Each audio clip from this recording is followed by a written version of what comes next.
जय हिंद। ये class 9 physics chapter work energy and power का डिटेल्ड एक्सप्लेनेशन वीडियो है, जिसमें मैं इस चैप्टर के जितने भी तीनों टॉपिक्स हैं, वर्क, एनर्जी एंड पावर, उन सब के बेसिक्स क्लियर करूँगा। तो सबसे पहले वर्क क्या होता है। सबसे पहले इस चैप्टर का नाम जैसे है work, energy and power, energy and power. तो ये चैप्टर भी पूरा इन्हीं 3 पार्ट्स में डिवाइडेड है। सबसे पहले जो बात होगी वो वर्क की होगी, उसके बाद जो बात होगी वो एनर्जी की होगी, देन जो भी होगा वो पावर पर होगा। तो एनर्जी की सबसे पहले हम पढ़ेंगे वर्क। वर्क क्या होता है।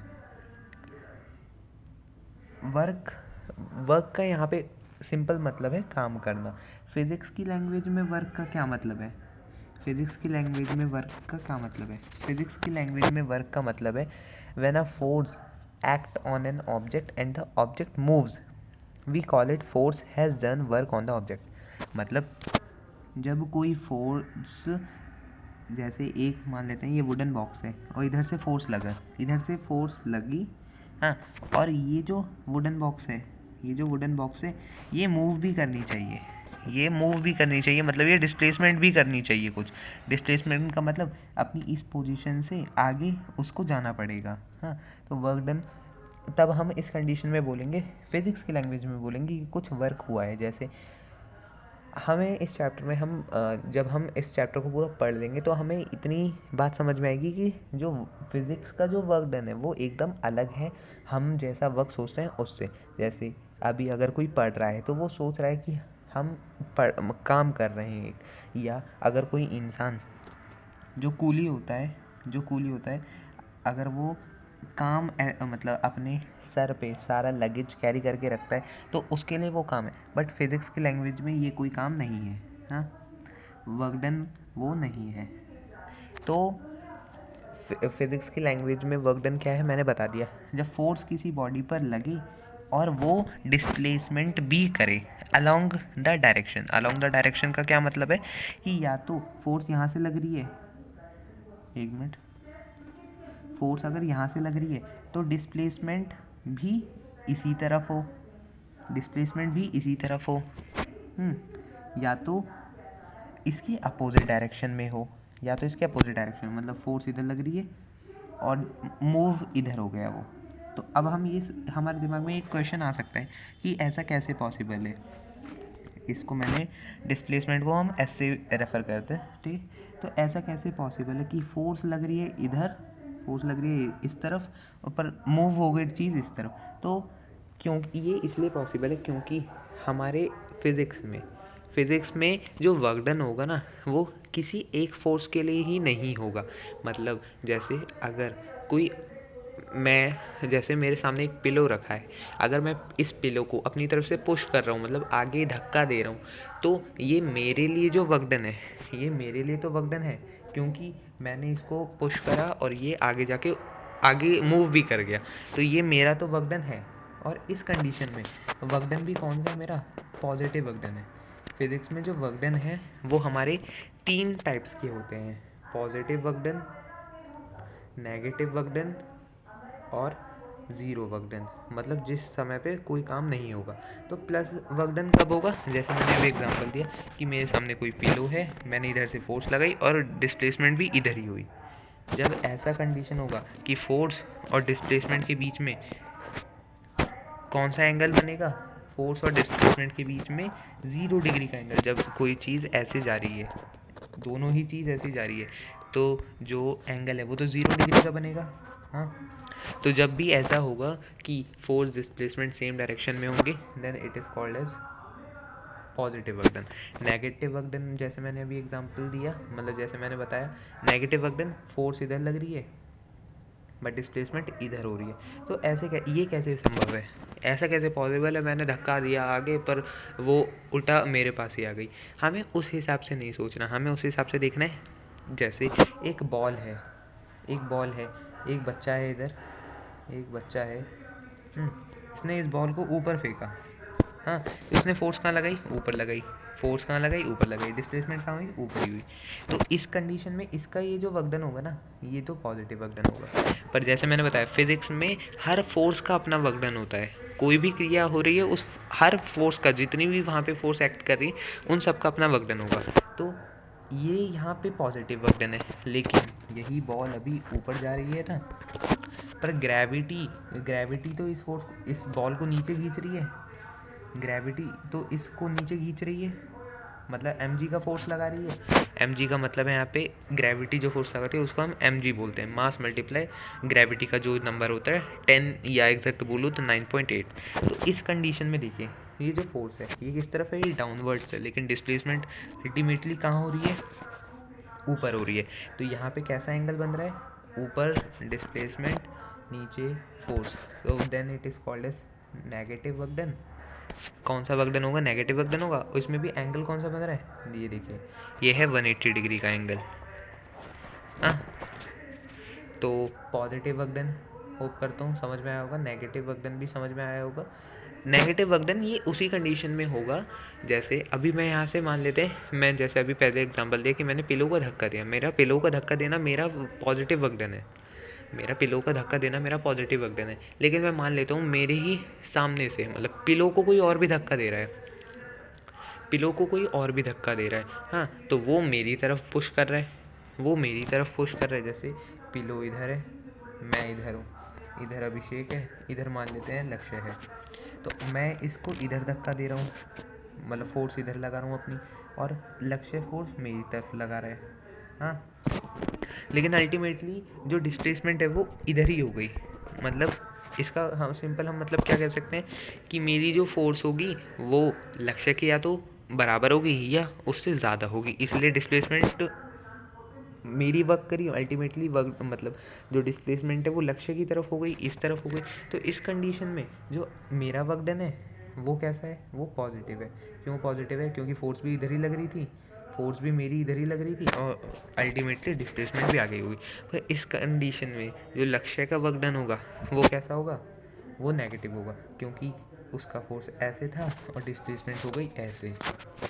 हाँ, तो ये होता है negative work done. Zero work done कब होता है, ज़ीरो वर्क डन के 3 केसेस हैं, ज़ीरो वर्क डन के 3 केसेस हैं। पहला तो फोर्स ही नहीं लगेगी, पहला फोर्स ही नहीं लगेगी, ये तो सिंपल, सबसे सिंपल बात है, फोर्स लगी ही नहीं है तो डिस्प्लेसमेंट कहाँ से होगी, डिस्प्लेसमेंट नहीं है तो वर्क डन ही नहीं है। पहला तो यही है। दूसरा, फोर्स लग गई पर डिस्प्लेसमेंट ही नहीं हुई, डिस्प्लेसमेंट ही नहीं हुई।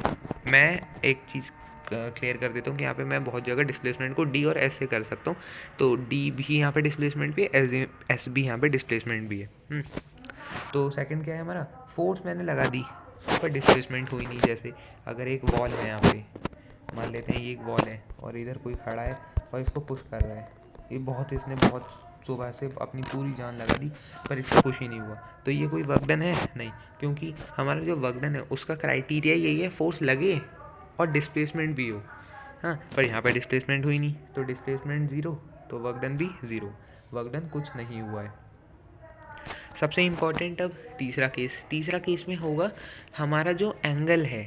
जैसे अभी हम देख रहे थे कभी ऐसा बन रहा था, 180 डिग्री का एंगल बन रहा था। हाँ, अभी हमने देखा था फोर्स भी इधर है, डिस्प्लेसमेंट भी इधर है, तो इधर 0 डिग्री का एंगल बन रहा था। और अब ज़ीरो वर्क डन में कैसा एंगल बनेगा, 90 डिग्री का एंगल बनेगा। कैसा एंगल बनना चाहिए, 90 डिग्री का एंगल बनना चाहिए।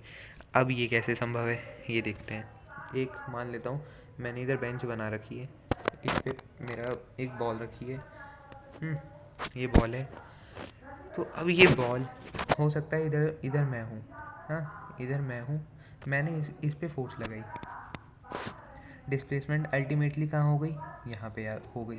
मान लेते हैं फोर्स यहाँ पे लगी, डिस्प्लेसमेंट यहाँ पे हो गई, तो मेरे लिए वर्क डन कौन सा है, प्लस में पॉजिटिव वर्क डन है, फोर्स भी सेम है और डिस्प्लेसमेंट भी सेम है ना। लेकिन इस कंडीशन में ग्रेविटी का वर्क डन कैसा है, ग्रेविटी का वर्क डन यहाँ पे कैसा है, यहाँ पे 90 डिग्री है। क्यों, क्योंकि डिस्प्लेसमेंट बॉल की इधर हो रही है, फोर्स कहाँ लग रही है, नीचे। सही बोल रहा हूँ मैं, ये जो बॉल है इसका डिस्प्लेसमेंट इधर हो रही है पर फोर्स लग रही है नीचे, जो फोर्स है अभी इस पर mg लग रही है। तो इस कंडीशन में कौन सा एंगल बन रहा है? ये 90 डिग्री एंगल बन रहा है। तो जब भी 90 डिग्री का एंगल बनता है वो कौन सा है? वो कोई भी काम नहीं माना जाता, वो होता है ज़ीरो वर्क डन।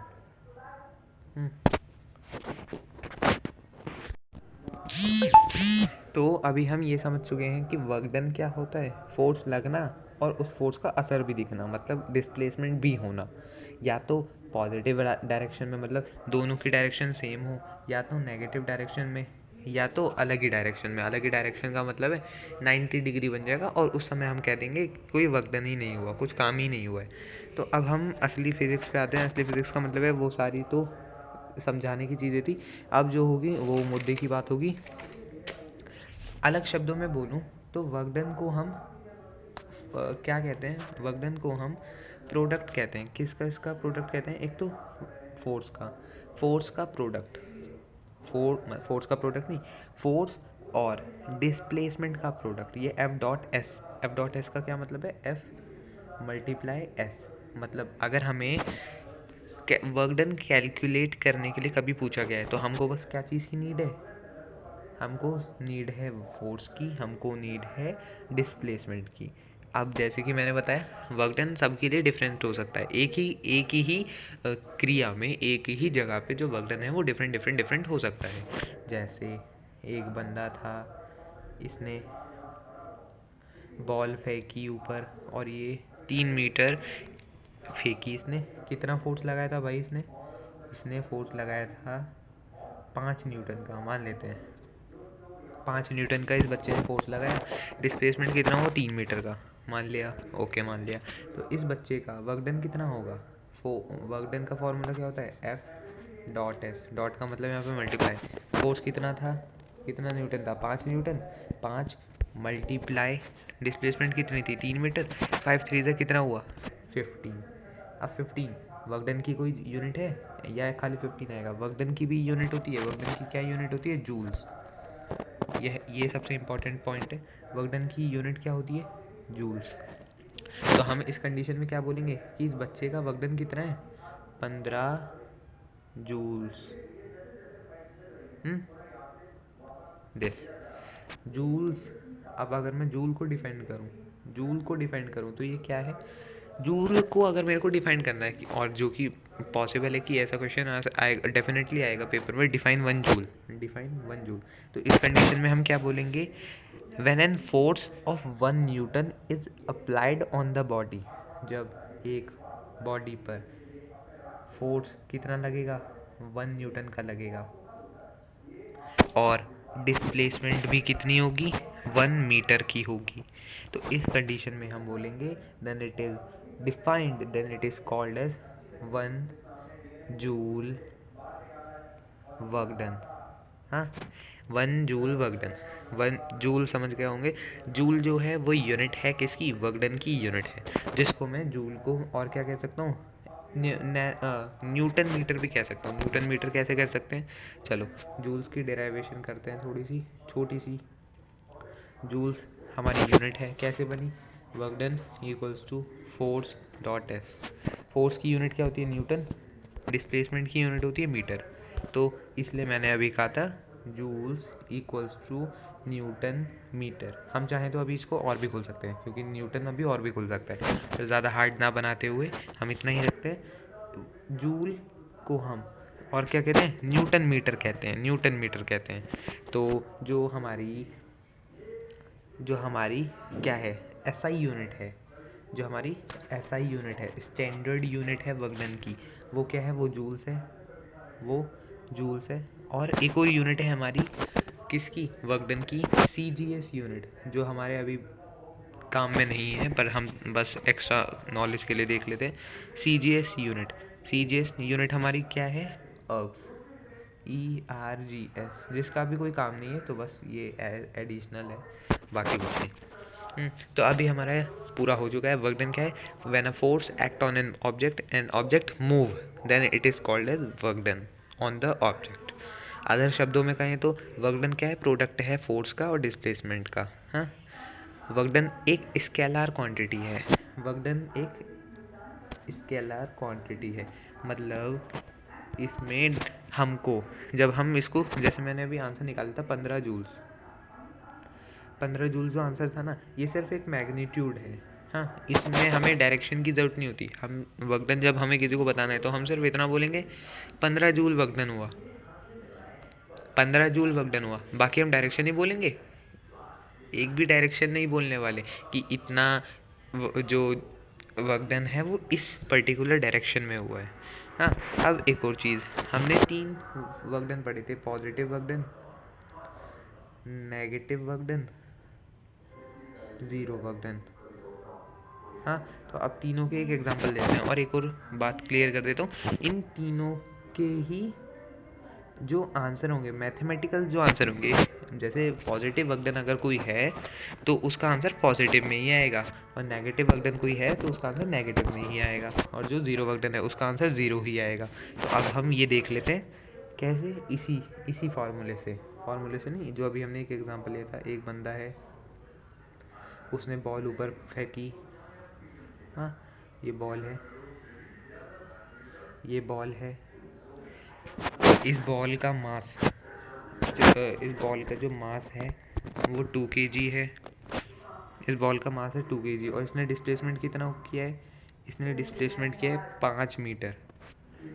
फोर्स कितनी लगाई है, फोर्स लगी थी हमारी, ये मैं नया एग्जांपल लिया है, ठीक है, फोर्स लगी थी हमारी 10 न्यूटन, मतलब इस बच्चे ने 10 न्यूटन की फोर्स लगाई। कितनी बड़ी, मतलब मास कितना था बॉल का, 2 kg का मास था, और डिस्प्लेसमेंट कितनी करी उसने, 5 मीटर की डिस्प्लेसमेंट कर दी। वेल, बहुत बढ़िया। तो अब हमें जो वर्क डन है वो सिंपल निकाल लेना है, F.S, फोर्स में रख देना है 10, डिस्प्लेसमेंट में रख देंगे 5, कोई दिक्कत, 50 जूल आंसर आ जाएगा, 50 जूल्स आंसर आ जाएगा। अब ऐसी ही हम अब वहीं पे नेगेटिव वर्क डन निकालेंगे, मतलब ग्रेविटी का वर्क डन निकालते हैं। तो हमने देखा था बॉल जो है वो कितने की थी, 2 kg की, डिस्प्लेसमेंट कितना हुआ था, 5 मीटर। हाँ, अब ग्रेविटी की बात, अब हम उस फोर्स को नहीं लेंगे जो उस बच्चे ने लगाई थी, क्योंकि वो फोर्स उस बच्चे के द्वारा लगाई गई थी। अब यहाँ पे हम कौन सी फोर्स की बात करेंगे, ग्रेविटी की फोर्स की, मतलब F=mg। यहाँ पे कौन सी फोर्स की बात होगी, F=mg की बात होगी, मतलब यहाँ पे जो फोर्स क्या होता है, ma होता है, ma का मतलब मास मल्टीप्लाई एक्सेलरेशन। हाँ, वो बच्चे ने लगाई थी ma, हाँ, लेकिन ये ग्रेविटी है, यहाँ पे जो a है वो हमारा g से रिप्लेस हो जाता है, g से हमारा रिप्लेस हो जाता है। हाँ, तो अब हमें पहले तो mg निकाल लेते हैं। mg कैसे निकालेंगे, m का मतलब 2, ग्रेविटी कितने का लगाती है, 10 का लगाती है ना, तो 2 और यहाँ पे 10 भी जो होगा वो माइनस में आएगा। अब 10 क्यों माइनस में आएगा, 10 माइनस में इसलिए आएगा क्योंकि जो हमारी, जब भी ऐसा होता है कि डिस्प्लेसमेंट और फोर्स अपोजिट डायरेक्शन में होते हैं, डिस्प्लेसमेंट और फोर्स अपोजिट डायरेक्शन में होते हैं, तो जो एक्सेलरेशन होती है वो नेगेटिव में होती है, तब हम उसको एक्सेलरेशन नहीं कहते, तब हम उसको रिटार्डेशन कहते हैं। हाँ, मतलब अल्टीमेटली वो हमारा माइनस में होता है। तो यहाँ पे भी क्या होगा, 2 मल्टीप्लाई -10, 2 मल्टीप्लाई -10, तो ये कितना हो गया, 10 टू द 20, 20 भी किसका, माइनस का 20 आ गया। माइनस का 20 क्या है, ये वो फोर्स है जो ग्रेविटी लगा रही है बॉल पर। ये सिर्फ फोर्स आई है। अब हमको ग्रेविटी का पूरा वर्क डन निकालना है, तो देख लेते हैं एस क्या है हमारा। अब पहले मैं लिख लेता हूँ, F=mg क्या थी हमारी, -20, -20 न्यूटन, जूल्स नहीं है ये, न्यूटन है, ये ग्रेविटी की फोर्स निकाली है हमने। डिस्प्लेसमेंट कितनी हुई थी, 5 मीटर हुई थी, ठीक है, 5 मीटर लेते हैं, 5 मीटर कितनी हुई थी हमारी डिस्प्लेसमेंट। अब हमें ग्रेविटी का वर्क डन निकाल लो, F.S सब कुछ वही होगा, फोर्स क्या आ रही है, -20 मल्टीप्लाई -20 मल्टीप्लाई 5, -20 मल्टीप्लाई 5, हाँ, 5 टू द 10, 100 आ गया, 100 भी कौन सा आएगा, माइनस का। हाँ, तो जो ग्रेविटी है वो बॉल पे कौन सा वर्क डन कर रही है, वो -100 जूल्स का वर्क डन कर रही है। -100 क्यों है, माइनस में क्यों है, क्योंकि हमें ये तो कंसेप्ट बिल्डिंग है, फोर्स नीचे लग रही है, बॉल ऊपर जा रही है, तो कौन सा केस था ये, नेगेटिव वर्कडन का केस था। तो हम ये समझ तो पहले ही गए थे नेगेटिव वर्कडन है, पर हमको इसको मैथमेटिकल प्रूव भी करना है कि ये नेगेटिव है, इसलिए हमारा नेगेटिव आया है। हमने अपनी मर्जी से उधर -10 ही ले लिया था। मैंने जैसे बताया था जो डिस्प्लेसमेंट है वो ऊपर हुई थी पर फोर्स नीचे लगी थी। तो इस कंडीशन में जो हमारी फोर्स थी ना वो हमारी नेगेटिव में आई थी, और ऐसा बहुत जगह होगा। जैसे अगर कोई कार अपनी फोर्स लगा के इधर जा रही है और मान लीजिए इसने ब्रेक अप्लाई करें, तो जो उस समय जो रिटार्डेशन आएगी, मतलब मैं बोलूँ एक्सेलरेशन आएगी, वो कौन सी आएगी? वो नेगेटिव में ही तो आएगी, क्योंकि फोर्स अल्टीमेटली इधर हो रही थी, इधर लग रही थी, पर अपोजिट फोर्स नहीं, सॉरी, यहाँ पे हमको फोर्स नहीं लेना, एक मिनट, यहाँ पे हमको फोर्स नहीं लेना, हमको क्या लेना है, यहाँ पे अल्टीमेटली हमारी इस कंडीशन में, इस पर्टिकुलर डायरेक्शन में हमारी डिस्प्लेसमेंट हो रही थी, लेकिन जो ब्रेक की फोर्स है वो कहाँ से लगी? अपोजिट से। तो इस कंडीशन में जो ब्रेक ने जो फोर्स लगाई वो कैसी थी? नेगेटिव में थी। इससे हमारा अल्टीमेटली सॉल्व करके वर्क डन कौन सा आ जाएगा? नेगेटिव वर्क डन आएगा, जो कि एकदम सिंपल भी है। फोर्स इधर लग रही है नेगेटिव, और डिस्प्लेसमेंट इधर हो रही है, फोर्स इधर लग रही है। कौन सा है? 180 डिग्री का एंगल बन रहा है। कौन सा केस है? नेगेटिव वर्क डन का केस है। ज़ीरो वर्क डन भी प्रूव कर देते हैं। ज़ीरो वर्क डन ये दोनों तो सिंपल है, या तो फोर्स ज़ीरो होगी या तो डिस्प्लेसमेंट ज़ीरो होगी। हम बात करेंगे थर्ड केस में। जो मैंने बताया था, थर्ड केस में क्या बताया था मैंने? 90 डिग्री का एंगल बनेगा। 90 डिग्री का किस हिसाब से? मतलब जो फोर्स है वो नीचे लगाएगी, जो फोर्स है वो नीचे होगी। हर बार ज़रूरी नहीं है, ये ऐसे में भी हो सकता है, ये ऐसे में भी हो सकता है, ये और भी तरीके से हो सकता है, उसमें कोई दिक्कत नहीं है। पर अल्टीमेटली एंगल कौन सा बनना चाहिए? 90 डिग्री का। तो उस कंडीशन में हम मैथ्स से कैसे प्रूव करेंगे, वो हम अभी नहीं पढ़ के कौन सी क्लास में पढ़ेंगे? 11th क्लास में पढ़ेंगे, जब हमारा जो वर्क डन का जो फॉर्मूला है वो थोड़ा और मॉडिफाई हो जाएगा। और क्या बन जाएगा? F.S multiply cos theta. हाँ, cos theta, F.S multiply cos theta. हम F.S से ज़ीरो वर्क डन को प्रूव नहीं कर सकते, मतलब मैथमेटिकल तरीके से हम नहीं ला सकते। हम अपना समझ तो सकते हैं ऐसी कि डिस्प्लेसमेंट इधर हो रही है और फोर्स इधर लग रही थी, तो ये ज़ीरो है, ज़ीरो वर्क डन है। हाँ, लेकिन हम इसको मैथमेटिकल प्रूफ इस फार्मूले से F.S से नहीं कर सकते। तो हमारा एक नया फार्मूला बनता है। क्या बनता है? F.S cos theta. Cos theta का क्या मतलब? थीटा का मतलब होता है एंगल। तो एक चीज़ बता देते हैं, कॉस थीटा का मतलब क्या होता है? एंगल।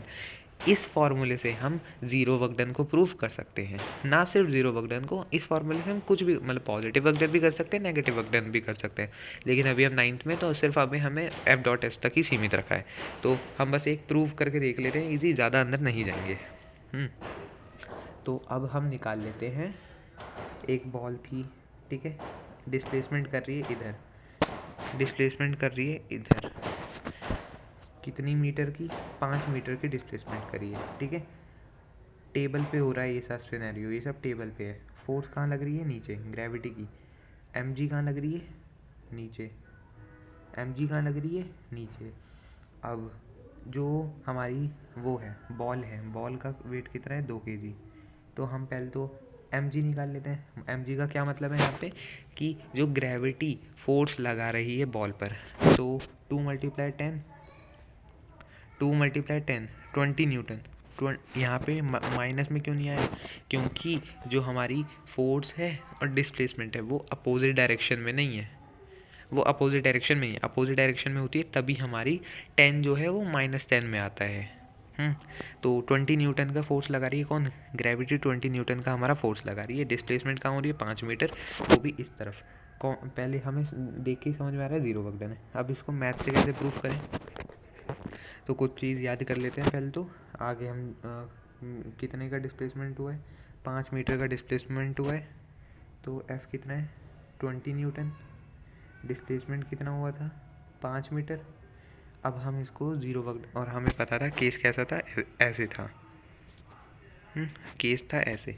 तो अब हम इसको, हमें पता है ये ज़ीरो वर्क डन है, अब हम इसको कैसे प्रूव करेंगे, F dot S dot cos theta से। एफ कितना है 20, एस कितना है 5, कॉस थीटा मैंने बताया था, कॉस थीटा, थीटा का मतलब क्या होता है, एंगल, और एंगल हमारा यहाँ पे कौन सा बन रहा है 90 डिग्री, बराबर है 90 डिग्री का एंगल बन रहा है। अब हमारी फिजिक्स में क्या होता है, हर एंगल की अपनी एक वैल्यू होती है, अपनी एक वैल्यू होती है, मतलब मेरे को अब यहाँ पे 90 नहीं लिखना मल्टीप्लाई में, मेरे को 90 की वैल्यू लिखनी है। तो कॉस 90 डिग्री की जो वैल्यू होती है ना, वो ज़ीरो होती है। इस कंडीशन में अब मेरा जो आंसर है वो क्या आएगा, 0 जूल्स, मतलब कोई वर्क डन हुआ ही नहीं, जो कि हम एफ डॉट एस से प्रूव नहीं कर पाते।